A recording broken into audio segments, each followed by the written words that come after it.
I'm Cass. I'm Kayle. Welcome to Rooted. Wait, I'm going to do podcast. Okay. Take 2.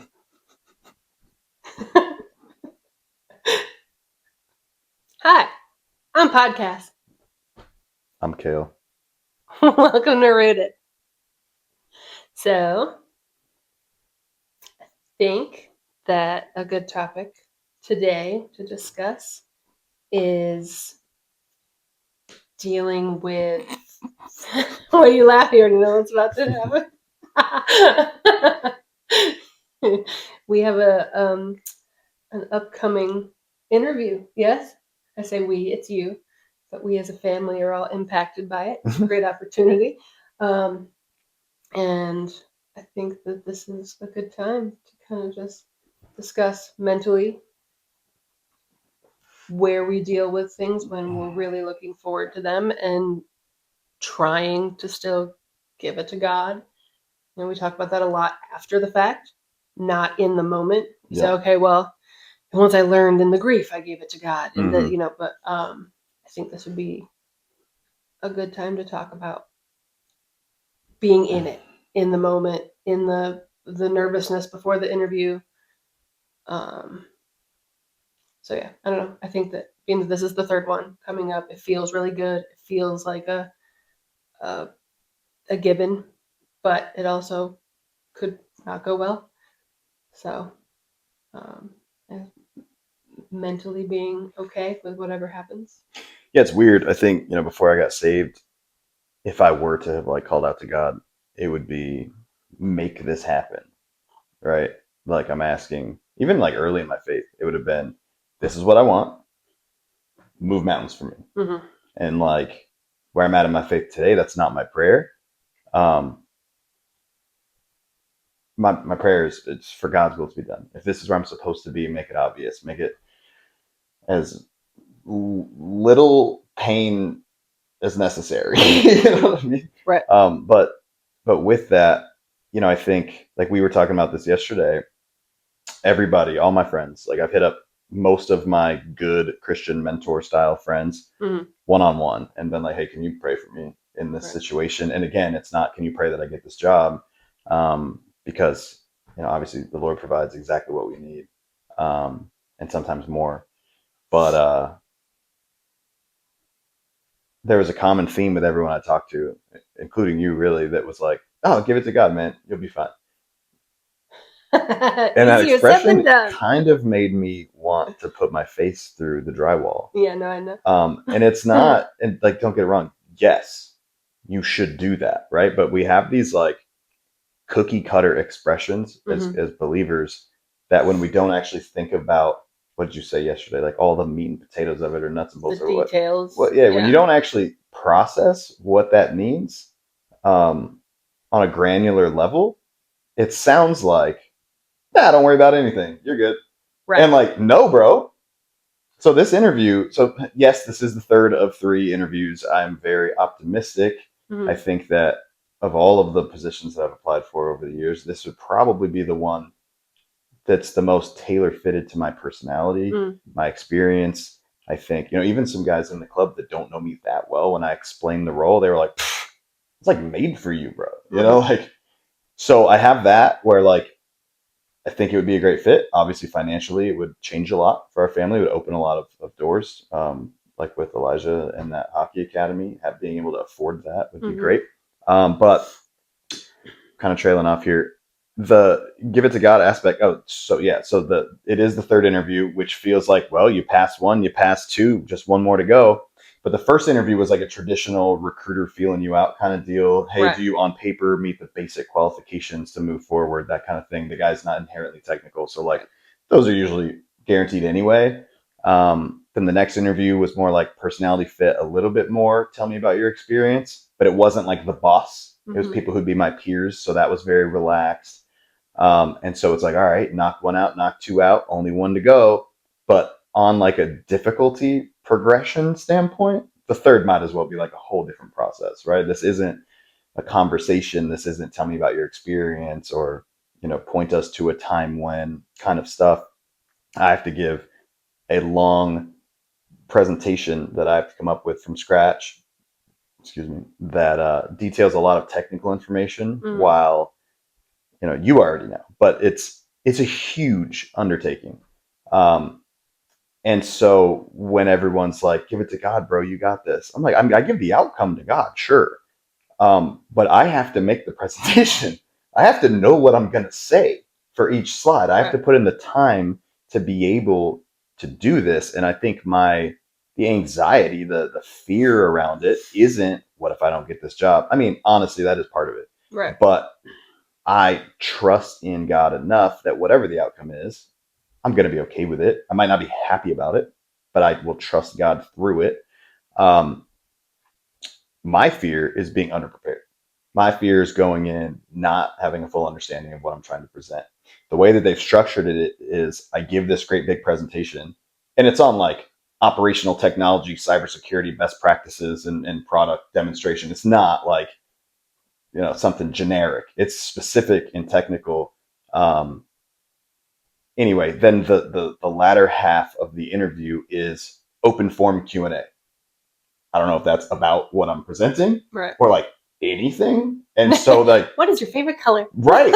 And so like the first half I can prepare for, right? And I kind of like that because I'm more in control of my performance. I was going to say the outcome, and that's not necessarily true, but like normally going to an interview, you don't even have an idea of what they're going to be asking you, right? Like it could be anything within a certain spectrum. This, I know, well, I don't fully know yet, but I will know, God willing, exactly what I'm going to say for the first half of the interview if I put the work in today. The second half is the unknown, and it's interesting because it's kind of like a personification of life in a way. Like you might have the first part figured out, and you have no idea what's coming in the second half, but you have to trust God through it anyway. But anyway, so yeah, no, I'm feeling a lot. I'm feeling pressure to perform. Obviously, I'm thinking about the finances after the fact, right? If this goes well, what can change? The level of stress that could come off of the family, at least for a season, is huge. And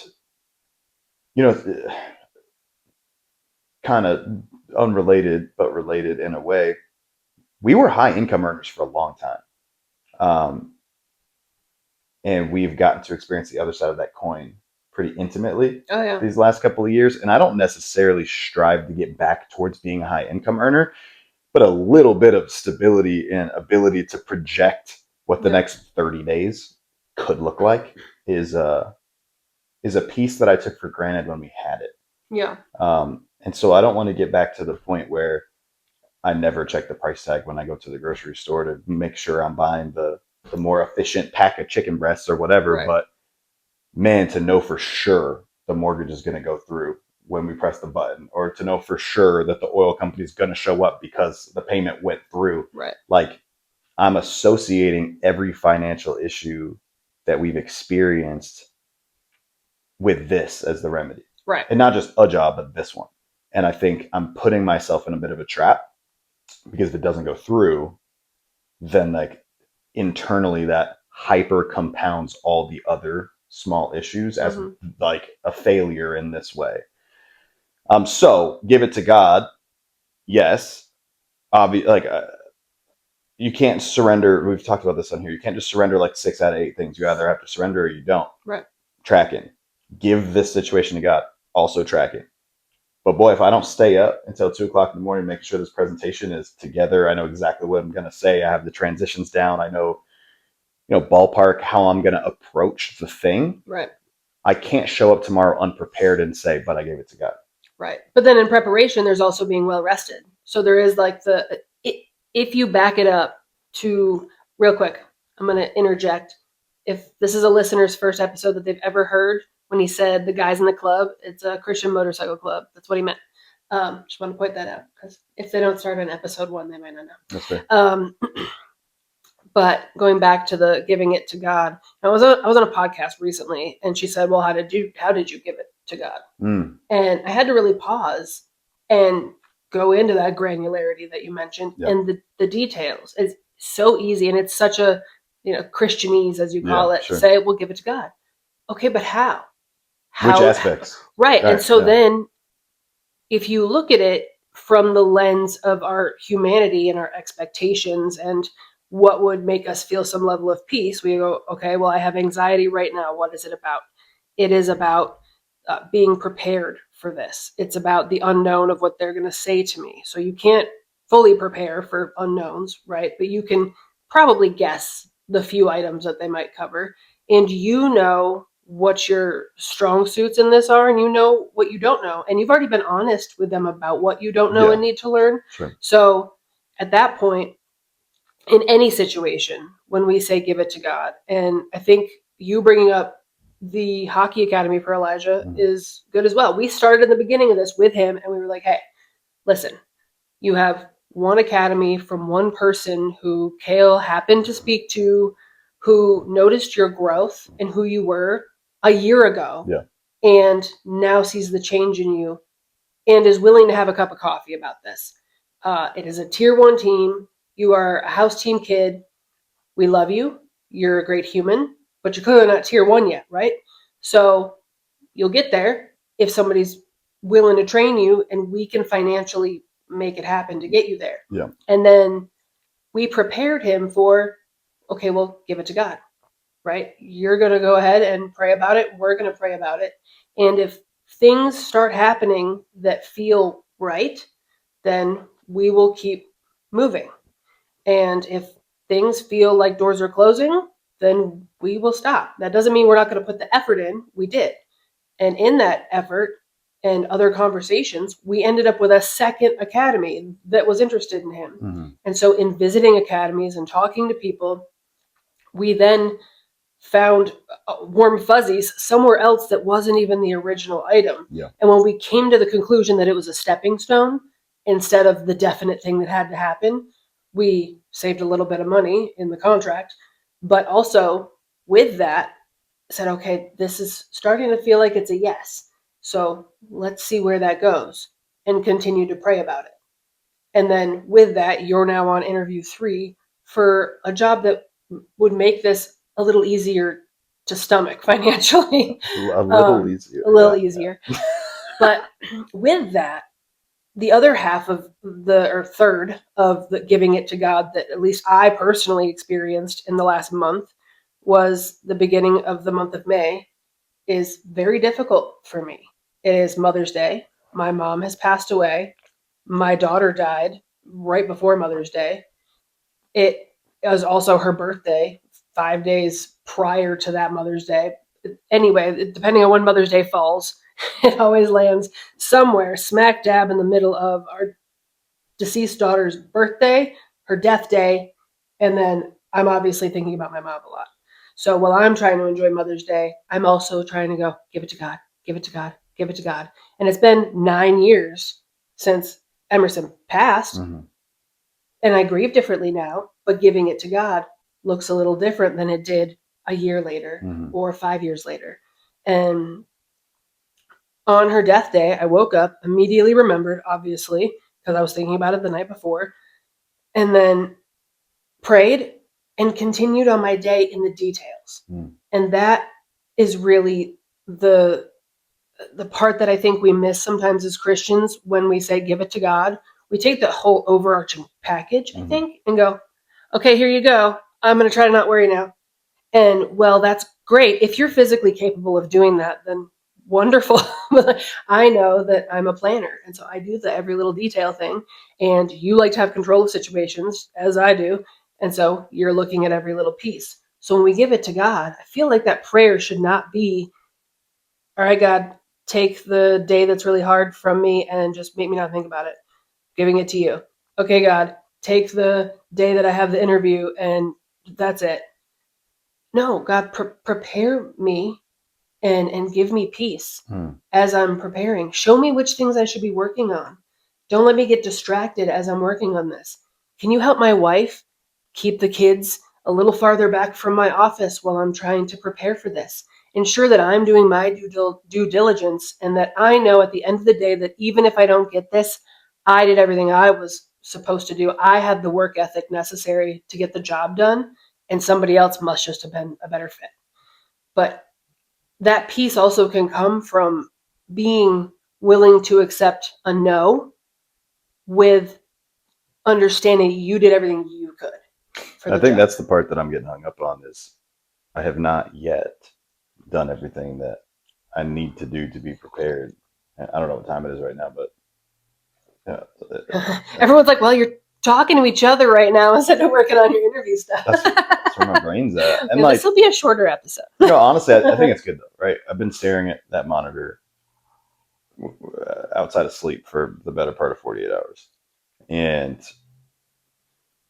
I think, God gives us a bunch of different gifts, obviously. And one of those is our personality and our communication style and the way that we interact with other people. And when you're glued to a screen building a presentation and extremely long script, if you will, to follow to be able to present hyper technical information, you start to lose your voice and your communication style, right? Mm-hmm. And I think that taking in an hour or so and just resetting and reminding myself what I'm rooted in, and it isn't that this is an opportunity that I might be able to use to serve my family, but it's not who I am, right? And so I think taking a second to get back to what's important is probably the most healthy reset I could have in trying to make sure that this is right. But no, I do want to get to the point where I can honestly say, hey, I did everything I could. I showed up on time, prepared, and I met the requirements, and I showed them who I am and what I can bring to the table. If I can say all of those things honestly, I'm cool with whatever. Um, my nervousness is around the fact that we're less than 24 hours away and I'm not ready. You know what I mean? Yeah. I have the presentation done. I have an outline of what I'm going to say. But like gun to head, could I speak right now through that whole presentation? No. So like, no, but you can see it on the screen, and your brain does work in an associative way where you of go, course. "Oh, I saw that." And really, that's all I'm trying to do right now. Is like I started this by saying I'm going to type every word I'm going to say for every slide for the entire time slot, and I'm going to say it so many times that I remember it word for word. Right. And now I'm like, there might be humans that could do that. It ain't me. Right. And so I'm like, wait, real quick, what's a Chinstrap for? It is. Do I have to say it? Yeah. A Chinstrap is designed to provide a limited amount of additional helmet retention in conditions such as high winds. They're going to want to know why you asked me to say that. I mean, it just is clearly an odd Listen, she's trying to demonstrate the fact that I have a good memory. Okay. In 2010, I was on the ship that I was stationed on in the Navy, and we're sitting there doing an underway replenishment, which is where another ship comes alongside of you and gives you mail, packages, more fuel, what have you. And there's a lot of standing around that happens once you hook up to the other ship. I'm sitting there. We all had to wear hard hats. They had to have the little chin strap, little elastic thing. It was the silliest thing. Because like, if a warship crashes into another warship and you're on top of it, what's the hard hat going to do? It's just the whole thing is just kind of ridiculous. But anyway, if there's winds, I'm just saying. You need additional helmet retention. You're covered. Retention. So listen, why do I have a feeling this is going to be titled Chinstrap? It's ridiculous. So I'm sitting there. I take the hard hat off. There's this coveted nap that happens during an unrep. Once like if you're refueling, it takes like 45 minutes or so. And so you can kind of just lay there and your work day is paused. And so, we're wearing K-Pop life jackets. Nothing like a non-skid nap. That's right. You posture it just right. So if you lay flat on your back, you have a perfect little pillow and you can just nap. There's pictures on my Facebook of me taking the best unrep nap I've ever had. Anyway, so hard hat's off. I'm looking at it and I see this warning tag on the chin strap. And I'm like, what could they possibly be warning us about on a chin strap? So I look at the tag and I read it, and it said a chin strap is designed to provide a limited amount of additional helmet retention in conditions such as high winds. And I think now, as an adult, understanding liabilities and things, it's probably a disclaimer, right? It's saying that like, hey, it didn't say severe winds, right? Didn't say it would stay on no matter what. We said limited. Like this, I understand what they were going for, but in 2010, I was 19, 18, depending on the month. I was just like flabbergasted by what a dumb, unnecessary group of words were on this chin strap. Like if you have a hard hat on and a chin strap on and you don't know what the chin strap's for, we have bigger problems. So I was like, I have to tell Rich when I get back to the shack what is on this chin strap, this most ridiculous thing. But I was like, oh, I can't let myself forget that. Mm-hmm. So I read it like 5 or 6 times, and then I went in. Does Rich have it memorized too? I'm sure not, but he would do what you just did to me all the time. Like we'd be out like at a bar in Spain, and he'd be like, "Hey, Kayle, what's chin strap for?" And I'd be like, locked in, and just like recite it. So yeah, now it's been 16 years, and I still remember what that stupid little warning label said. Well, anyway, one sentence is slightly different, just marginally different from the level of information in this never-ending presentation. Right. But what you need to memorize when you need to is what the chin strap's for in general. Right. Yeah. No, I get that. I get that. And honestly, and getting back to like the authentic voice and your personality and communication style and things, those things come from, I built a PowerPoint that has very brief summaries of the entire script that I read. But you're right. If I look at the screen and it says blank, then talk about that. Right. There's just certain components of this that I've never done. And that's where the nervousness comes into as well. I don't have time to fully like dive in and research all these separate things.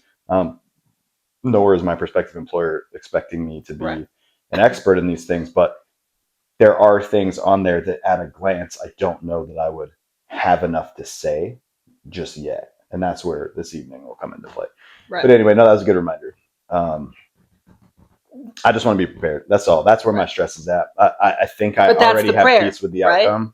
That's the giving it to God prayer. Yeah. Hey, God, I'm giving this anxiety about this to you in this moment, not the end all be all at the end of it, because there really is no end, truly. I mean, the interview happens, you either get it or you don't, and then you move on to the next thing, some other interview, some other opportunity. We start planning whatever the financial plan is after that, right? But in this moment in time, when you're feeling some kind of way, you're feeling defeated, or it was the week of Mother's Day and I was feeling sad, or Elijah was unsure about his academy and what he's going to be doing for the next year, all of it. Even now, I have to give that to God. My son is officially going to be gone for a year, well, like 7 months, and I'll see him on weekends and games and stuff, but he lives hours away from me now, starting in, the end of August? I'm not okay with that. I'm not ready for him to go off like that. I was supposed to have 4 more years left. So I'm giving that to God.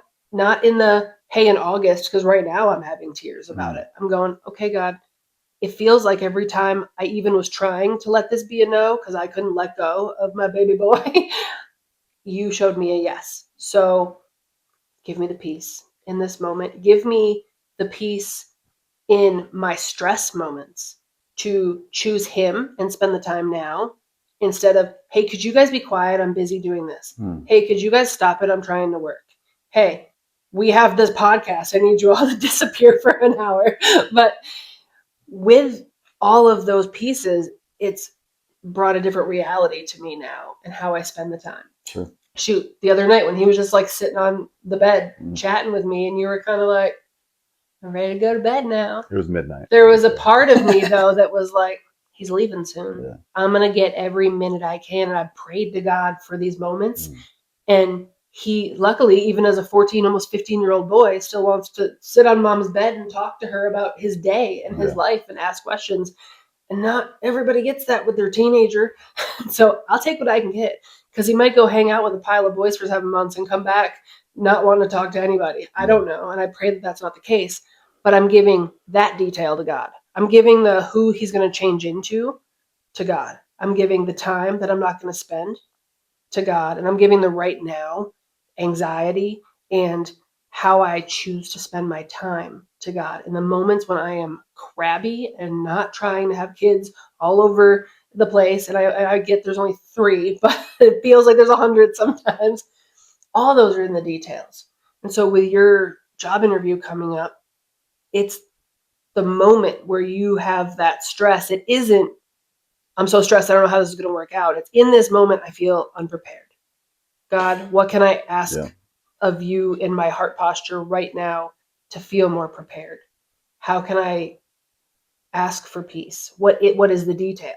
Whether it is, hey, can you tell my wife to stop coming in here 300 times? because she's driving me crazy? Or can you have my wife go take the kids outside because they're too loud? Or can you find another way for me to have a better laptop because this one keeps shutting off on me? Whatever it is, they're all like little tiny pieces. They're all details, though. Yeah. So I think that's kind of the misunderstanding, big picture, with Christians, especially speaking to either like new believers or non-believers, when it's, well, give it to God, and we sound bananas. Yeah, and I think some of the onus is on the recipient too, right? Like, surely when you said give it to God, to me, my brain immediately went, well, yeah, the outcome.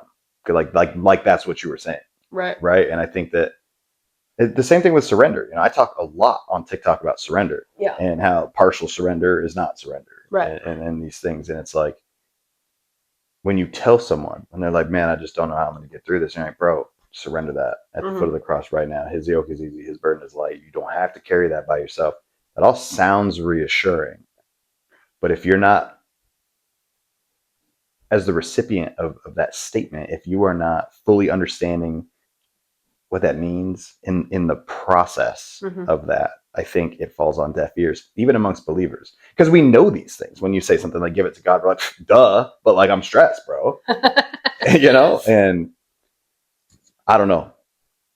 There's certainly like the old adage that I probably said every episode on here, like don't pray for a hole while you're leaning on the shovel God gave you. Right. You got to dig is my point.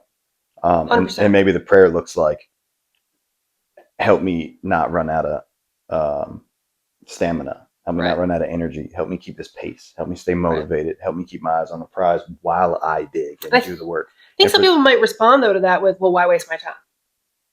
Yeah. So I feel like I've heard that a lot. And I don't know what your rebuttal to that is, but like my thought is now you feel better about the work you did, because you'd always be questioning yourself forever if you just went like the one that you didn't go to. You told me last night about an interview somewhere. 2017. Yeah, they said, hey man, we like you, but you have to prove it. If you want to be here, you have to show us that you fully understand every single facet of this product. And I was like, all right, I can do that. And they're like, all right, cool. Drive across town. We'll do a luncheon. There's going to be a great big whiteboard at the front of the room. Yeah. You have an hour.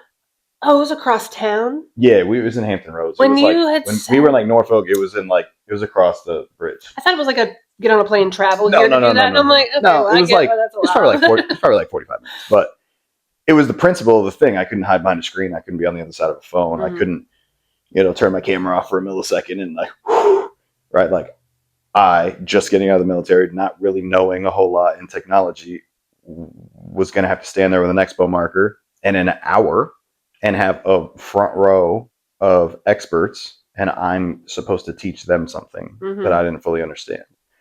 And I said, no thanks. I actually think, if my memory serves me correctly, I think I just ghosted him. I don't think I ever responded. Like, I was so ashamed that I didn't have the like fortitude to go through with it that I just like disappeared.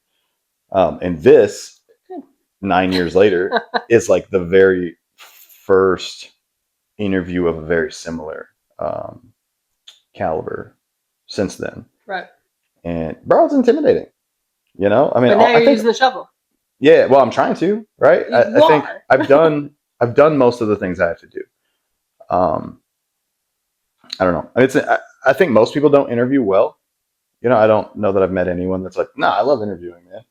I think, my favorite thing. It's a stressful thing inherently, but I think performance-based interviews are a whole different beast. Yeah. It's not, hey, we see in 2020 you worked at CVS and, you single-handedly made the receipts 400% longer. Like, tell us about how that worked. How much money did you lose doing that? How many additional trees lost their lives? Right? Because like that's something that you could speak to if that was your contribution to society. But this interview format is highly theoretical. Yeah. This, but just for the sake of talking about it, the boss says, "Hey, man, here's the requirements for your interview." And I was like, "That's already intimidating. Okay, what do we got?" And it was like, we're going to be on a panel. You're going to show up. We're a customer. here's our long laundry list of technical problems we've run into. We want you to identify one of the following solutions in technology that could fix our problems. So that should be part of your presentation, is addressing our issues, providing a solution. Now pause. We need you to address some theory around how all of this works in general, with some best practices, regulatory stuff that the government has set in place and other entities have set in place, while maintaining a balance between selling us something and technical depth without going too hard in either direction. Yeah. We'll see you on the 20th. And I was like, oh, what? But I mean, it is what it is. It's not experience based in so much as tell me about a time when X, right? It's, you had a difficult client you had to deal with. Yeah, like tell me three things you're good at and one thing you need to work at. We could do a part 2 to this, and I could just interview you and see how you do. We could just like we could do that. No, but for real, yeah, I don't know. It's part of me likes this format more because I'm not walking into a complete unknown, right? Like if I have even the first 5 minutes of this presentation in stone, then I control the initiation of said interview, and that's always the hardest part, right? It's that breaking the ice, right? Shaking off those nerves that have built up while you're waiting on it. Like as long as I can go in there, and I guess maybe that's my prayer, is I don't need to be perfect for an hour. Help me be good enough in the first 5 minutes, because I think from there, people make up their mind about you pretty quickly. Like whether we want to admit that or not, how you look, how you're dressed, if you showed up on time, if you have a pleasant demeanor, things like that stand out. And so I think, if I can walk in there confident, poised, on time, no technical issues, God willing, that's another prayer, I guess. And just like nail the first couple minutes, then I think it'll just flow from there. The nose pimple went away though, so there's that. It did, kind of. It still kind of hurts a little bit. But that was a concern. I'm afraid it's gonna come back. Yeah, that was brutal. But yeah, I don't know. And I mean, just like little things, right? Like we had a podcast scheduled today. They reached out, rescheduled it. We had a second podcast scheduled for today on top of that, technical issues. That's no longer happening. And so just like the academy stuff, when I start to look at the way that the cards are hitting the felt here, it's starting to feel like, even if I think I'm the first one who's doing the panel. Set the bar high. That's what I'm saying. And like part of me was like, well, hold on. What if they interview 8 people and I'm forgettable because they had 7 more recent things after that? And I was like, no, you know what? Go in there and perform well enough that they don't want to do a second interview with anybody else. They just cancel on everybody? They're just like, why would we even want there's multiple roles though too, right? So I think they're kind of seeing who fits best. One role. That was a different job. That was a different... Yeah. That actually, they canceled that completely. Not even on me. They canceled like the program. Well, that was good timing, because what if you'd gotten that and then this was the opportunity that really was... Yeah, I wouldn't have even had this conversation with these people if I had been starting over there. And that's when I say, like, the way the cards are coming out on the felt, like the river or the flop was good, the turn was good. I'm waiting on the river card tomorrow, but like I think waiting on the Kayle Rivers card. I think I'm holding the flush. You know what I mean? Probably used a lot with you. Not as often as you'd think. Well, I'm gonna start saying it all the time. I appreciate that. I'm gonna be podcast. You're gonna be Kayle Rivers card. I can't do this. Anyway, yeah, it feels like a lot of things are landing exactly the way that they should. Right. Even the recruiter. We had our initial conversation scheduled, and like 10 minutes before, he messaged me and was like, "Hey, I have to cancel. I'm going through a family tragedy. Like right this second. I can't. Like, could you please be patient with me or what have you?" And I didn't hide my faith. I responded telling him I was going to be praying for him, and I asked that God bless whatever's happening and that He knows that just whatever. Like I exposed my beliefs before I ever spoke with this recruiter, and I think especially in technology, but mostly in the professional world, we're a Christian at home, we're a Christian in the world, but at work we're like in professional mode, and like because we're afraid to scare people away or like get in trouble. By like coming off like you're pushing something on somebody. You know what I mean? Just like societally, that's how we feel. I'm at a place in my faith where like, I don't care. Right. If I work for somebody who is offended by or has an issue with my faith, then I don't want to work there. Yeah. And that might sound dramatic, but like for real, like I will never. That doesn't mean you have to go into work and like break people over the neck with a Bible, right? But like you will know I'm a man of faith and that I have convictions and that I operate. I try to keep myself to a very high moral standard because I know that when people get to know me, they know that I claim to be a man of God. So my actions, my words, and how I interact with others should be a direct reflection of Christ-likeness. Not that I'm perfect, but that's what I should be striving for.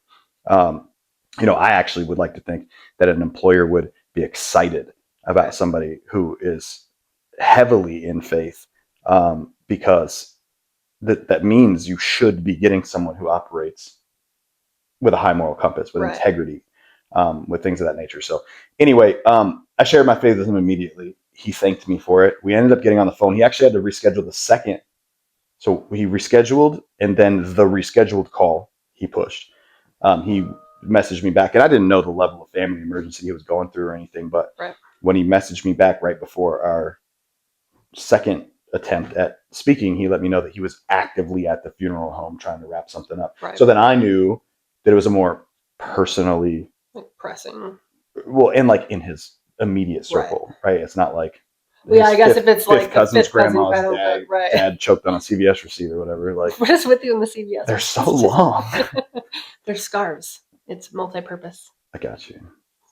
Anyway, so yeah, no, then I understood it was something like immediate, and then it changed my tone because I was like, oh my gosh, what if it was his wife or his children or whatever? And so I was like, dude, I'll honestly take all the time you need. I'm in no hurry. Like, just know that I'm praying for you. But let me know when you're free. So when we ended up speaking, instead of it being kind of a cold, hi, I'm a recruiter, you're a candidate, let's get down to brass tacks, it started with grace. It started with gratitude for grace. He was like, man, you don't even understand. There was a handful of people that I was scheduled to speak with. I obviously had to reschedule with all of you. There was a handful of people who were really rude to me. I built my whole day around that call. I took off work. I did this, I did that, and you couldn't even show up. And he was like, bro, and like, I'm not going to say who he is, so I'll just explain the situation. His mother's father, who was very close geographically and relationally to them, had passed away unexpectedly. And so like, not only was he dealing with the loss of his father-in-law, but also consoling his wife and like trying to help her get the funeral home. You said his mother's father. Sorry, his spouse's father, his wife's dad, his father-in-law. So like, I'm sure he has a relationship and he's grieving that, but he's also trying to help keep his wife together and be employed and be a father and all these things all simultaneously. And not patting myself on the back, but I went in trying to be graceful and trying to show love and be the things that we're called to be. And it went a long way with him. And so as we spoke, I told him just straight out of the gate, like, dude, I am a firm believer in Jesus. Like, I'm going to be continuing to pray for you and your wife and your family and stuff. And he didn't speak on his faith, but he appreciated it. And that started my relationship with him from there. Like, out of the jump, who I am, what I believe in, what I stand for, what's important to me, and how I'll be supporting you in prayer. It also tells you they're not going to write you off for your faith. Right. And it also kind of helps if you get the job and the whole group of them are going to a freaking strip club because they're at some convention. And like, obviously that doesn't seem like the most professional thing to do. But I mean, I worked at a place where one dude, he did end up getting fired, but he was apparently like doing coke with the offering drugs to trying to sell, right? And then like there's a couple people in the company that were like hooking up and were not single. And there's just a lot of things happening and a lot of alcohol involved, and that's company events oftentimes turn into debauchery, especially in knowing your faith. That like, I think they might reel that back for you. And I don't think that this company does that. Well, that's good. And like, who knows, right? It's a massive company. I'm sure they have more debaucherous business units or whatever. But like, these guys, the ones that I've spoken to, and that was another thing for me. We've been out of the military since 2017. It's been 9 years now somehow. And I don't think I've ever stayed at any one job more than 2 years since I got out. And it's not because like I'm a failure or they are trash or like any of those things. In technology, when you first get on the market, you get paid pretty low unless you get lucky, right? And not that it's all about money, but very quickly, I learned that about 2 years in today's day and age where there's no pensions, there's no retirement plans. I mean, outside like 401k, there's no company provided, if you stay here for 20 years, we will compensate you for life because you gave us 20 years. That's really majorly a thing of the past. Yeah.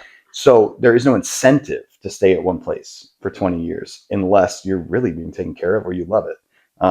And in technology, it's such a high attrition industry. Yeah. There was a guy at the first place I worked at when I got out. He made like $25 an hour less than everyone else on the team who had been hired in the last few years, and he had been there for like 12. And like I made it my business to let him know, like, dude, just so you know, I'm 20, whatever, 5, no, 6, I don't know, whatever. I was that age. This is my first real job outside of the military. This is what I'm making per hour. And he's like, you shouldn't tell me that. That's like an HR thing. I was like, show me in the HR handbook where it says that. Dude, you are getting taken advantage of because you've been here for so long. Yeah. You're getting taken advantage of because you're the guy who does all the collateral duties. You go above and beyond. They know that you seem happy enough that if it ain't broke, don't fix it. Right. Right. And so he ended up negotiating really big rates because I started talking to the other guys and I'm like, how much you making an hour? And they're like, you can't say that. I'm like, who says you can't say that?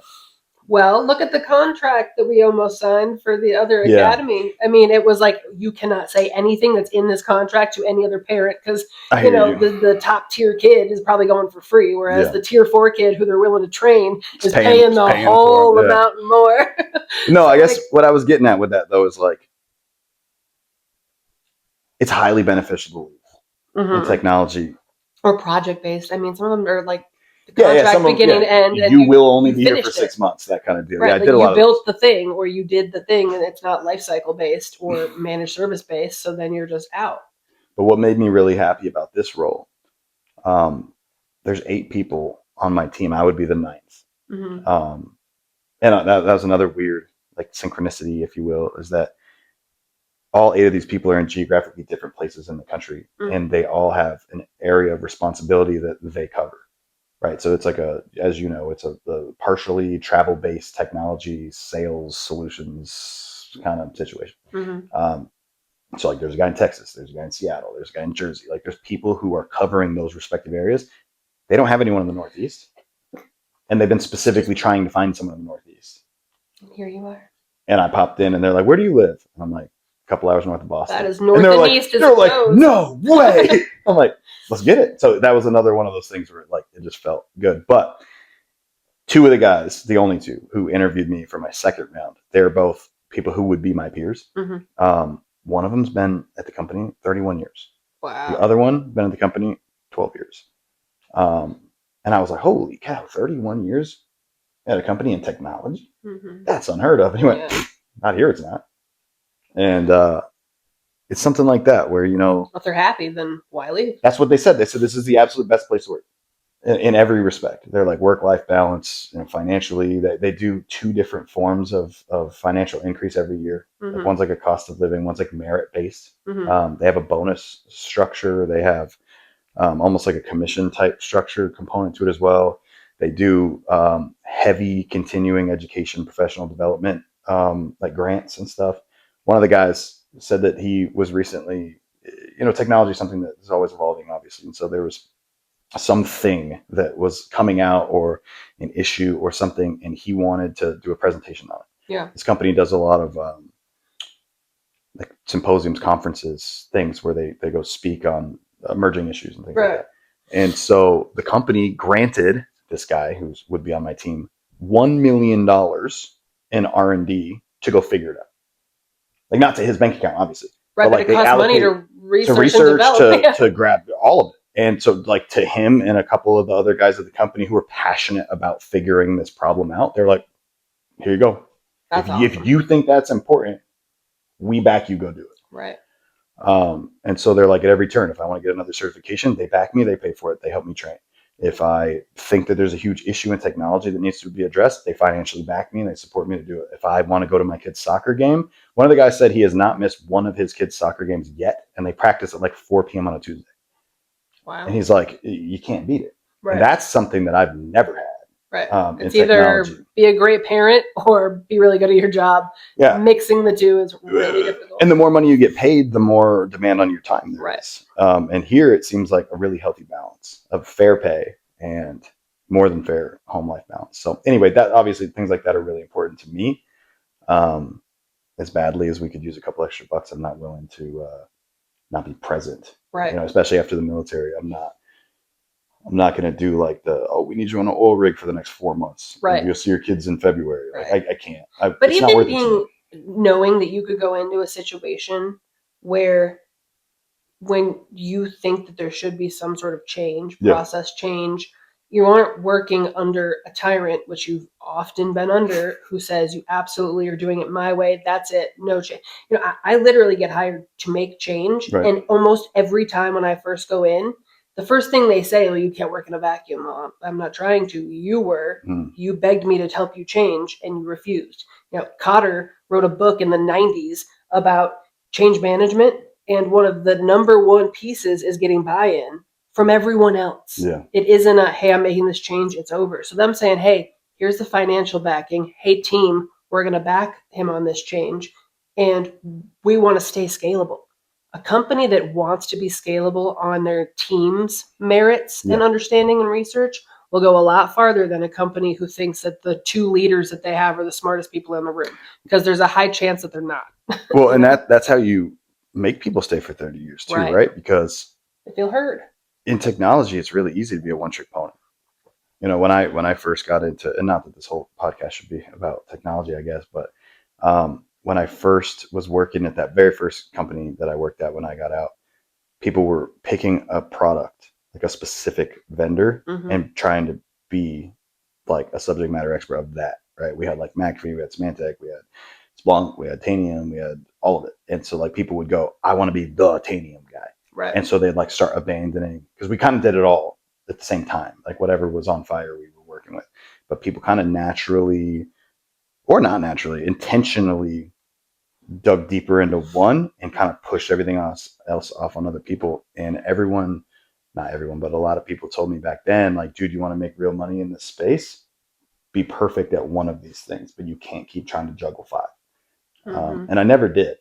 I never chose to go that way because, there was a time where one of those products got in trouble with the Department of Defense, and they talked about removing all their products from all military branches. At the time, I was only doing military contracts and only working in this small bubble of technology. And so my fear was, if I become the insert product here guy and that product is no longer the new hotness, I'm out of a job. Well, look at what one of our partners right now, their main bread and butter is Citrix. And Citrix has dialed it down a lot. Yeah. And they're changing who they sell through. They're changing a lot of things. And again, I don't want to make this about all technology, but at the end of the day, if you put all your eggs in one basket, you're at some point going to run out of eggs. Yeah.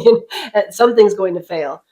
But that's kind of the beauty of your personality. And this job feels as though it was meant for the gifts that God has given you as who you are. And sometimes those gifts for you have been difficult to deal with they want you to be a one-trick pony type of places, because that you aren't that person that sits in your mom's basement for 25 hours just writing code. That's not who you are. No disrespect. No, right. Anybody who loves that, great on you, but you are a personable human. You want to talk to people. You are good with people, and you are good at collecting lots of information about lots of different pieces of technology or any other topic.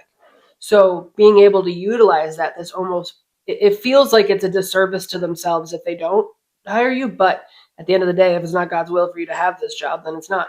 But I look at it from an angle of, if you're putting in the work, then you should have peace on any result here at the end of the day, regardless of what the puzzle piece needs for you to be the open area, rather, for you to be the puzzle piece that fits. You're not going to fit perfectly, but so far they feel like you're close enough to get to the 3rd round, so it's all in the details. Again, I also really like that analogy, the puzzle piece thing. Because like, as you said that, my brain was like, right. And if I have like one extra bump on one side, I'm not willing to cut it off to fit. Right. You know what I mean? Right. Which is like the ministry piece, I think that's.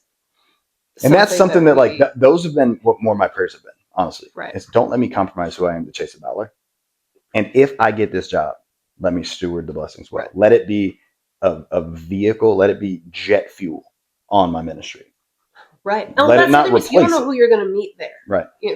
Sometimes, we're praying for this opportunity because of our financial need, or what you'd be happier doing in a job that feels a little more pre-sale salesy than full nerddom.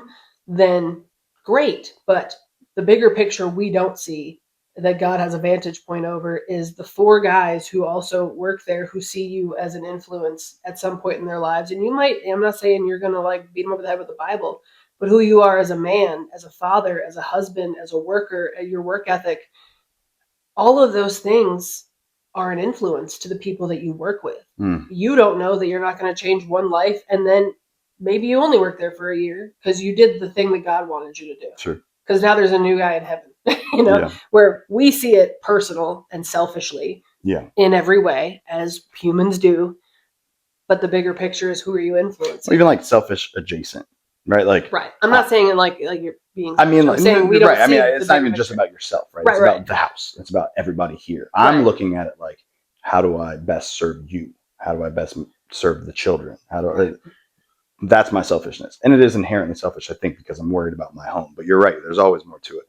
Right. And I don't know. I think, as you were talking earlier, another point of nervousness kind of flicked me. And it was more, I already know it. It's just a realization, I guess. But I added nervousness. I did. No, it's just the way that you frame something. My brain kind of had a little snap back on. Oh no. You had said something like they would be missing out if they didn't hire me or something. I was like, easy. But that's not my point.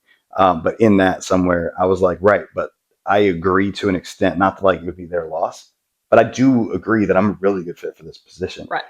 The interview, it says the first 5 minutes, who are you and why do you deserve this job? I have 5 minutes to explain who I am, which would take 20, and then tell them, without being cocky, why I deserve the job before the presentation. And that time constraint reminds me of the time constraint of the entire interview, and that I know who I am. I remember the situations where not being pigeonholed into one technology was beneficial for this new job. Right. They said that they sell, and I won't say the number because then people can probably figure out what the company is, but they sell a multitude of different technologies, and I would be representing any of them on any given day. Not, you are this product guy, become an expert. It's, can you pick it up quickly? And it reminds me of when I worked for that company. They bought Splunk. They didn't buy the company Splunk. They procured licensing for Splunk. No one knew Linux, which is the operating system that Splunk runs on most of the time, and no one understood Splunk. And it uses its entire own programming language. And it's not that far off from major stuff, but either way, it's mostly plain language. But still, it has all of its own nuances. No one knew, and no one had time. And they were like, who here is willing to try? And I raised my hand. They flew me from Virginia to San Diego for a week or two to learn everything I could from a Splunk employee who was a architect level guy. And I came back and I knew my way around Linux. I understood the basic concepts of SPL, Splunk programming language, and I knew enough that we installed, 4 separate Splunk servers, interconnected them all, and deployed it across the world's largest private network. And subtle flex, but none of those other guys were comfortable taking it on because they were the Symantec guy or the McAfee guy or this guy. And I was kind of like, I don't know what I'm doing, but I just want to learn. Right. And that's an asset in this role. And so my fear is I may know who I am. I may know what I'm good at and what I'm not as good at and how I could be of benefit. But can I explain that in 5 minutes? And then can I demonstrate it in an hour? Well. And the bigger question is, can you give it to God anyway in the moment and let him remind you who you are and why you have this opportunity in the first place? Yeah. Whether it's going to be a learning moment or whether it's going to be something that helps change the family. Even if, as you're telling stories about your previous technological jobs, moments, failures, opportunities, every single one of those has been a stepping stone to this moment coming up. Right. And we don't know if this leads to something that we consider good or if it leads to a learning moment. Oh, is this a plateau or just another step? Right. Is this the same way the original academy that we thought was the shoe-in for Elijah ended up being the stepping stone to make us even consider that as an option? Because we never would have gone, I know, send him to the tier 1. Speaking of that, there's other opportunities in your life in ministry right now. And with that, I recently had to do a second interview where I had to give it to God because I am a huffy, puffy, angry person. You are? And I have a hard time being questioned. And I had to do multiple interviews to, I don't even want to say defend, but to explain my heart posture now versus when I was getting multiple divorces and what happened in my life, and that I don't take marriage for granted because, well, they appreciate a great testimony.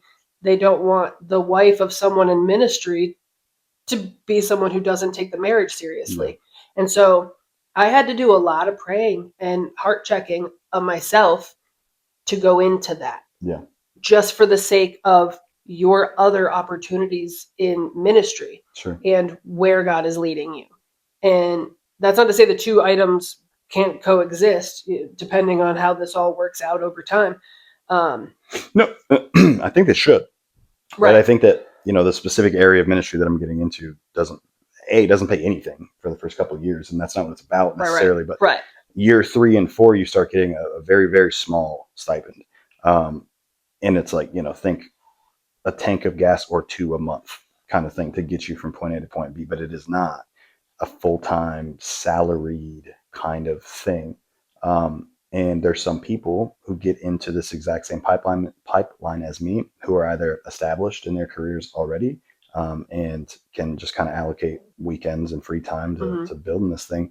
Or you have people who are a little older and maybe have a nest egg that they can, pull from or what have you. I'm not old. I don't have a nest egg and don't have a job. So I think that if I want to take this ministry seriously, I have to be able to justify it. And like that sounds maybe like a little weird. Obviously, doing ministry work is the highest level work we can do. It's the most rewarding, both for us, for the people we affect, and to God. And God will provide for our needs. But back to the shovel in the hole, if I have a way to financially support my ministry, I should do that. And why do I think that should be within cybersecurity? Well, because since I was 17 years old, God has had me in this field. So why I had gotten to a point over the last year and a half or two where I felt the call, I felt the pull to ministry, and I didn't know what exactly it looked like. Obviously, it's taken some different forms of TikTok and the YouTubes and at brick and mortar churches, and now this opportunity that's arisen. Like there's a lot of different components to it, but part of my brain got to a point where when I got laid off from that last position that I went, oh, well, now I have the free time to go full throttle on ministry. Obviously, that's what I'm supposed to do. I must be released from technology work altogether. And joke's on you. I clung on to that because I'm like, it makes sense. But in my prayer life lately, it's been, why do you think I gave you a sword and I sharpened it and you just like put it back in the pantry? Do people keep sharp swords in their pantry? You can if you want to. I don't know that it's a rule that you can't. I think I'm going to do that now. Anyway, my entire adult life, I've done one thing. Yeah. And so it doesn't have to be a this or that. It can be this if your heart posture is right and you're mature enough to use what comes from that for this. And that's been honestly my most repeated prayer through this entire job hunting process has been, don't let me become who I was the last time. Yeah. And let me shepherd and steward the finances that come out of this in a way that actually glorifies God and not myself. Right. Because you and I both, and just dragging you into this with me for a second. Oh no. We're both really bad with keeping money. Yeah. If we have $10,001 and there's a $10,000 thing that we think would be a benefit, we buy it right then. Yeah, mine's a house project. I'm like, oh, we should totally just tear out all the walls. We'll get should totally $2,000 do that. worth of and drywall. my ability to measure how much a project's actually going to cost versus like the fan for in this room. I'm like, well, honey, just put it in. Just plug it in. Yeah, well, the thing is, I got to tear out a wall. There's no wiring. Which means now I got to buy more drywall to put back over it, and then we got to paint all these things cost money. Right. And I'm like, oh, yeah, see, the math there just wasn't the same in my head. Yeah, and my point in all that is like, whatever our budget is, we make work. Yeah. Whether that's $10 or $10,000, we make that work. And so my prayer has been that isn't how we operate. If we not come into money, but if we get to a point where we have more than we spend, which hasn't been the case for quite a while, then like help us be responsible. That's part of the. And I've never been the you should have like 50 grand in your savings and like live really tight kind of person. My whole youth lived fast and I lived hard. And I was like, there's a rapper, which I don't know why every podcast comes back to. It's a thing. What was the line, dude? Are you going to pretend it's a proverb this time? It might actually be. I think it was something like, I'm 25. I don't want a 401k. I want to have 401k or something like. And I was like, yeah. when I was in like high school, because I'm like, I'm not gonna live to be 68. Like in my head, at 18 years old or 16 years old, I'm like, when I was 16, I thought I was gonna. I'm not gonna be 68. I didn't think I was gonna see 30. And so I'm like, why would I store away treasures on earth rather than just enjoying my life? Don't. Do not do that. That was cute. There's a level of fiscal responsibility that's mature and probably very biblically sound. But I think that, I don't know. I think there's still like, you want the cow? Get the cow. Don't wait till you're 70. Like, get the cow today. Right. Or maybe next week. Or when you can afford it. But like. Are we getting another cow? Probably. I'm just kidding. But you see what I'm saying? So like, I grew up very, if you drop it if you have it kind of thing. And like now that I'm older and we have kids and they have expenses, like I'm not so much that way, but I'm also not going to be the one that's like, everyone's getting one sandwich today and the rest is going in the vault. Right. No, there's certainly a happy medium. And I think that's the reason I'm spendier now than I used to be. Yeah. Because I grew up, my stepdad is very frugal, as my mother said. I hate that word. And so, especially because like I also grew up with the Frugal Gourmet, which was a cookbook that my mom had and a show that she watched. And so when she said frugal, I thought about food, which also explains all the. I don't know what that word. What do you stop whispering into the microphone? Anyway, it was very much like, okay, the heat is on 70, not 71. Or whatever. It's like it was like a 1 degree. And granted, he doesn't like the house too warm, but it was always little things that would drive me nuts like that when I was younger. And I'm like, oh my gosh, really? How much money is that going to save? And now I get it, obviously, with everybody touching all the thermostats in this house. But back then, I swore that I wouldn't be somebody who was like too nitpicky about the financial pieces, but the now smaller stuff, right? What felt smaller to me, like obviously I didn't experience an electric bill until later. I went, oh, I get it. It really wasn't even all that frugal. It was just like not going nuts. But anyway, all of that you were saying reminded me of a post I saw today on Facebook from someone who I just recently met. Actually, she is the friend of my friend that passed away recently. And she had posted something, and I'm paraphrasing because I'm probably going to get it wrong. Something to the effect of, God is not going to call you to something in your life that he's not going to help you resource. Pretty much if you can't see that it's being resourced, doesn't mean it's not. But also, if you're trying to make something happen, then you're calling it like God ordained, and every door is being slammed in your face, also probably not being called by God.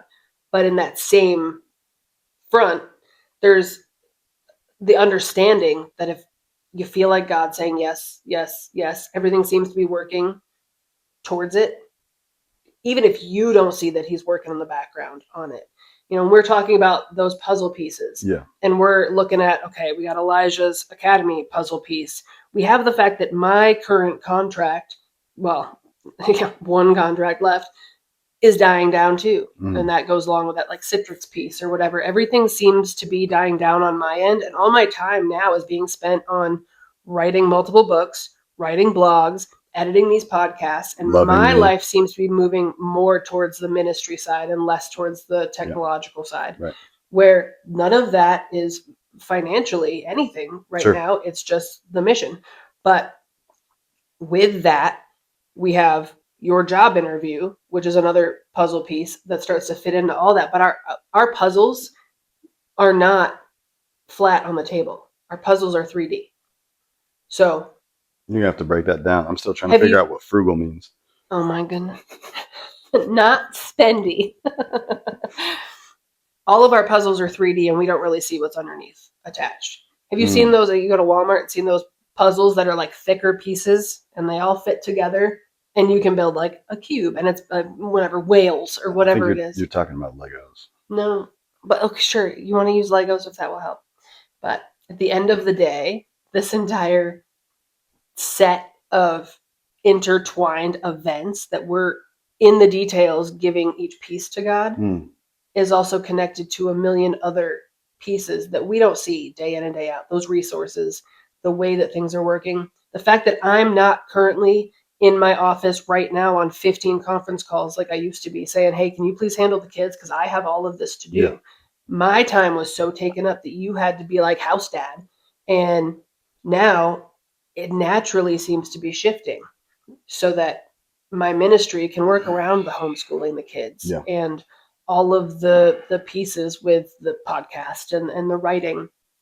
But whether this job is it or this is the stepping stone to experience for the next potential job, all of it works with the potential ministry opportunity that you have, with the financial opportunities that you have, with us being okay with our oldest going off somewhere.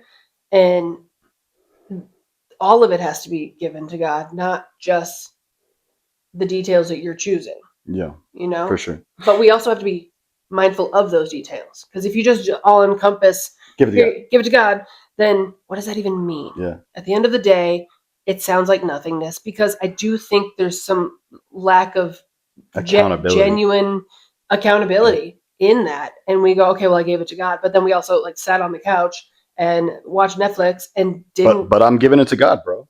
Right. Yeah, there's a risk mitigation, a risk avoidance, really, that comes in there in our brains, where we're like deferring or transferring ownership completely of every part of it off of ourselves, right? Because that's what I do with stress. When I feel stress or anxiety or panic or any of those things, I will fully encapsulate that sensation and be like, no, I'm giving all of this to you, God. I don't want it. I can't hold it. I can't handle it. You take it.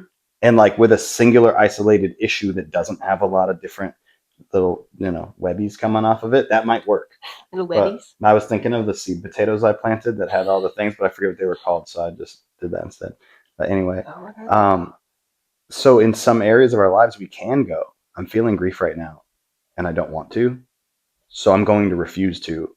God, I need you to take this from me. That works in certain situations, but complicated situations where you have not just ownership, but there's actual action that needs to happen. Yeah. Right? It changes, because you can't just go, whoop, I'm done.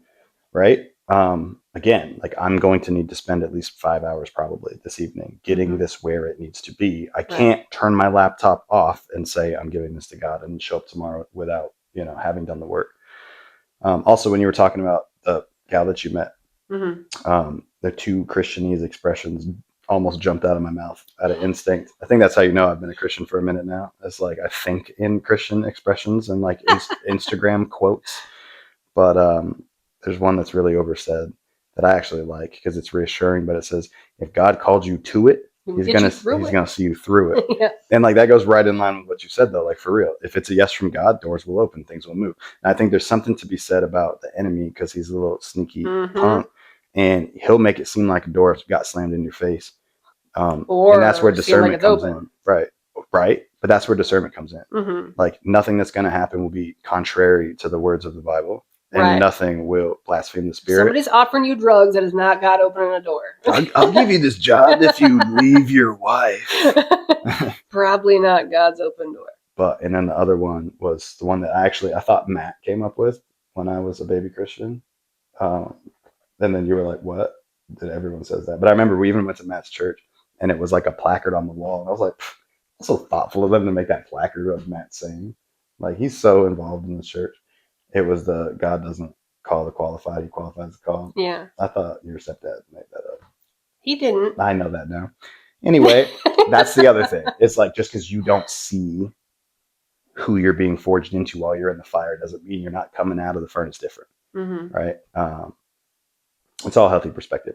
And that's all helpful for my brain going into this. Because like really all I can do is pray that the people who are going to interview me's hearts are soft. Mm-hmm. Right? That's a weird thing to say if you're not a Christian. I don't think so. I mean, I think like squishy hearts. Like no, I think people understand the softened heart at any situation. Open-minded, empathy. You know, I hope they like don't like have to put their dog down right before we have their interview and like come in mad, or like maybe they. Yeah, that would be unfortunate. Just like what a very specific thing. You know what? You should pray about that one. Yeah. Pray for all the dogs tomorrow. Bro, right when we get on the call. Hey guys, before we start, I'd just like to ask, are all of your dogs okay? Is this a Baja Men joke? No, I'm curious. Oh no. You know, it took me a long time after many basketball seasons of that song being played, but now you have reminded me of it. At B&G's, the sporting goods store that we go to, there is a sign that says, please don't let the dogs out on the door. And every time I see it, I'm like, I've never read it and thought of that song. Now that you've done this to me, I will. Can I tell you something? And so I'd like to just start by saying, this is the song that never ends. We're from a different generation. That doesn't do anything for me. I'd like to let you know that I actually took a picture of that sign when I went to B&G's last week so that I could post something about this, and haven't. But I stuck a picture on my phone. But now here we have it. We have so many options for titling this podcast this time. Because we could go frugal chin straps. Yeah, frugal chin straps. We let the dogs out. Yeah. There's so many more. Christianese. It's a lot. Anyway, this was beneficial for me, I think. Obviously, there's some degree of my willingness to participate in this that's avoidance and procrastination. But I think that my head is on a little bit better. And I hope that anyone else that's going through anything where there's an unknown can take something from this. As silly as this was, I think that we covered a lot of real stuff. I think most of our life we spend in the unknown. It's like hockey in a weird way. I was watching a YouTube video about hockey and how many hours people, like professionals, spend stick handling, like practicing, right? Just like, how do I have the puck? Da, da, da, da. I forget the exact numbers, so I'm going to totally just make this up. But the thing that I saw said that of the entire like 60-minute game, the average person touches the puck for like 45 seconds collectively. Yeah. And so like that season of practicing, or even in the game when you don't have the puck, but that's like the thing that you practice for. That season in between is what a lot of our lives are, right? We have big moments every once in a while. We have big decisions every so often, but the mundane, the unknown, the valleys are where crops grow, not necessarily in the frigid climates of the peaks of the mountains. And I think that we spend 90% of our lives in the valleys. So having a good perspective on God's plan, on if we're being called to something genuinely, the doors will open, and what level of that we should take ownership of. Yeah. And the action, right? And love to God is a verb. I think it requires us to do something. And I'm not saying that to receive God's love we have to like perform works. That's not what I'm saying. I'm saying that love in its truest form is a verb. We demonstrate our love by action. Right. And so I think that it's a healthy reminder that we have holes to dig, right? And we have shovels. Well, we can't demand answers in prayer if we're not communicating. Yeah. And I think that that's the biggest misconception is, well, I prayed for this and God's not answering me. Okay, maybe the answer is no. But also, have you actually talked to him? Did you just open up the request box and say, okay, I need this guy by? Or are you having a communication regularly about how you're feeling, how you have gratitude, what it is that's going on in your head? Well, he already knows, but he wants to communicate with you. He loves you. He has created you. If my kids walked up to me once a week and said, Mom, I really want this, Mom, I want the ice rink. and walked away and didn't speak to me all week, I'm not. My focus is not even on the ice rink at this point. Yeah. It's at the bigger picture. Why aren't my kids talking to me? And I'm not saying God's petty, but I don't even think it's pettiness. I think there's a bigger situation. Disrespect. He's over here like, I'm really concerned about your well-being and your soul right now. And you're worried about an ice rink. Yeah. Or that girl that you met at right. such and such. Or the job, because the money. Yeah. He's, I got your finances. You might not own what you want to own. Yeah. You might not have the things that you think you need, but you'll have the things that I know you need. You'll have food. You will be safe. However, you're not going to just beg me for the car or the job or the farm or the homestead or the husband or the baby or any of the things and then live a separate way and live however you want to and not talk to me and give all of your gratitude and understand that the little things, the ice cream you had last night, you're welcome. You're welcome for the $3 that it costs that you purchased. Well, and we don't have his perspective. We don't have his understanding, and I think we forget that. Right. We overly humanize everything. Especially in prayer. And someone else said it on TikTok. I don't remember exactly how they worded it, and I'm gonna mess it up. But it was something like, most of the time when God tells you no, it's not because he's sitting up there going like, I know how badly they want it, but let's see how they act without it. And like maybe I don't know. I don't pretend to know God's ways, but I think a lot of the times we don't have the presence of mind to know that the not yet is because who we are today may not be able to survive that blessing. Right. You know, you give the guy who's in recovery a bunch of money and he overdoses. Yeah. It is an example. That's not obviously right. Whatever. Maybe you have to be sober a little longer to be able to be responsible with the money. Yeah. And you know, that's in all things. The not yet is because that we weren't good stewards of money 100%. in that. And so God took it away. Right. And how long did I have to go without real, stable, steady employment? And what happened in that season? And that's what I was telling the guys on the Bible study the other week. I was like, don't take this like I'm hyper inflated of who I am. I'm very well aware that I'm a wisp, just like everybody else. But what I will say is that who I am from a spiritual maturity standpoint today is not who I was 2 years ago. Right. By any measurement, they're two completely different people. And so why do I deserve this job in my mind? Because I'm responsible enough to actually use this money for things that benefit the kingdom now. And I wasn't then. Why did I have to go without real work for 2 years? Because I needed to grow at least 2 years worth of growth before I could handle this. And it's true. I think in the beginning of actual sobriety, a lot of staying away from stuff was financial. Part of it was like, don't script the family, but the other is like, I can't afford to keep doing this. This is ridiculous. Right. And so, we have to be forged. We have to have, I think of woodworking a lot, right? Like, you can't start using a piece of firewood as a spoon yet. It isn't ready. It won't work, right? There's no finish on it. So it'll get rotten. It'll break, right? Like, and even along the way, when it's getting close, if you haven't taken the time to carve out a smooth, actual spooned portion of it, it's not going to work. Everything's going to spill. It's going to be messy. And then again, there's no finish. So it's going to, the substance that it touches is going to seep into like the pores of that wood and it won't come out. Yeah. And like God knows when we're ready to be able to handle the blessing in a way that isn't detrimental to our own health, our own goals, our relationship with God. You know how easy it is to hit the blessing really quick and forget God for a good long time. You'll hear celebrities or rich. It sounded like a drug reference, just so we're clear. Oh, my bad. Hit the blessing real quick. pass that blessing. Sorry. You riz up the bag or whatever. No. We're not saying no. Yeah, but no.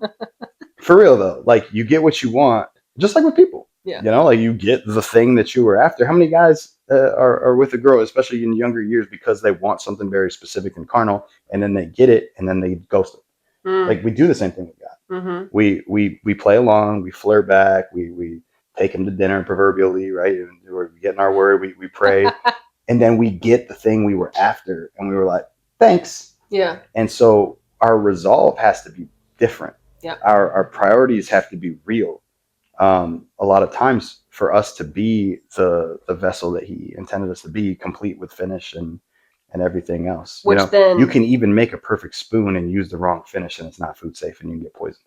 Which then actually leads me back to the question of whether or not you deserve the job. And I think the actual answer is, well, I don't. This is a privilege, not something that anyone owes me, and I'll take it seriously. I actually think it said why should you get the job? I think is how it was worded, but still. If it is do you deserve it? Yeah. I mean, no. At the end of the day, you haven't done anything yet that proves that you should have the job. What will I do with it? How will I steward this job? Mm-hmm. Is really more the understanding and keeping that day in and day out. Yeah. After the first, second, third paycheck, going, okay, this was a yes from God for a reason. Are we stewarding the money from this properly? And are you still upholding the same work ethic that you have right now to stay up all night and work on something for a not guarantee? Yeah. Once, if you're there, are you still willing to put that same effort in once you have a responsibility to a client to help them understand what they need to keep their environment working properly? Or are you going to show up with half a PowerPoint and hope it goes okay? That work ethic now speaks volumes for later, but at the end of the day, the deserving is showing up every day. Right. At the end of the day, we don't deserve anything. Right. There is one thing we deserve. Right. It's death. But I think it's important to keep that in mind, the humility in all of it. And when we say, well, I'm giving it to God, you're giving it to God with a humility that you don't actually deserve this. Elijah doesn't deserve the hockey academy. You don't deserve the job. None of us deserves the money. And that worldly mindset that the world owes us because we've been through it. Even, people say it to me. You've been through so much. Your daughter with leukemia, your other daughter died, your mom, all this grief. You've been through so much and you still work so hard. You've got the degree. You did the thing. You deserve this, Cass. No, I don't. That's not how it works. I have earned a little extra character from my experience. We got some perseverance in this house. We got some perseverance. But at the end of the day, we are tools for God to use. Yeah. And wherever he places us as those tools and molds us is where we either continue to follow him or he takes it away. The tools are not ready to be used safely or effectively until whoever made them says they are. Like a chin strap? Perhaps. I mean, it's not like a full tool, but I feel like a hard hat kind of feels like something that goes with tools. And when there's high winds, you don't want a hammer. If you don't stop this, I'm going to throw a frugal right at your forehead. Are you going to rap at me some more? I could. Or we could let the dogs out. We could. That would be fun. That's great. Okay, well, do you want to pray? I think you should pray. You want me to pray? Yeah, I got to get back to this. So I think it was a really good time. All right. Thank you for taking the time today. I know we talk every day, but this is healthy for our marriage to just take an hour. You know what I mean? I agree. I appreciate it. Thank you for pouring into me too about this job. I just love you. I don't know if you can tell by my face, but I'm still tired and I still have a little bit of stress, but I feel so much better than I did when we started this. I'm glad. So I appreciate it. But no, I know I usually pray us out, but with everything going on tomorrow, I think it'd be nice if you pray. I whacked the microphone with my hat. You I apologize. Lord, I thank you for this ability to sit here and have this conversation and use podcasts as something to communicate between us and to anyone else who needs to hear it. I thank you for my husband and all of his hard work. And Lord, that you would just be with him through all of the details, all of the moments, all of the work and the PowerPoint making, that you would remove the anxiety that he is feeling, and that you would give the rest of the house peace as well so that he can focus on what it is that he needs to do. I pray that anyone listening to this who is feeling overwhelmed by a moment, a job, finances, grief, their children, what it is they're supposed to be doing today or tomorrow, or a mental health issue, whatever it is that they feel like they're supposed to give to God and they don't know how, Lord, that you would show them what giving it to you really means, that they would hone in on each detail and see the time spent, that we would all, God, be able to see exactly what it is that you have meant for us and the wisdom that you have designed for us to understand your plan. That this puzzle of ours that we can't fully comprehend from your vantage point, that you would give us peace in the unknowns and the willingness to use the shovel that you are handing to us, Lord. I thank you for this ability and this time, and I thank you for this man that I married who is willing to put forth the effort to get the job and do the work and put in the time for his family and the way he serves us and loves us. And I pray he knows no matter what the outcome of this is, we respect him and love him and are so grateful for him. In Jesus' name, amen. Mm.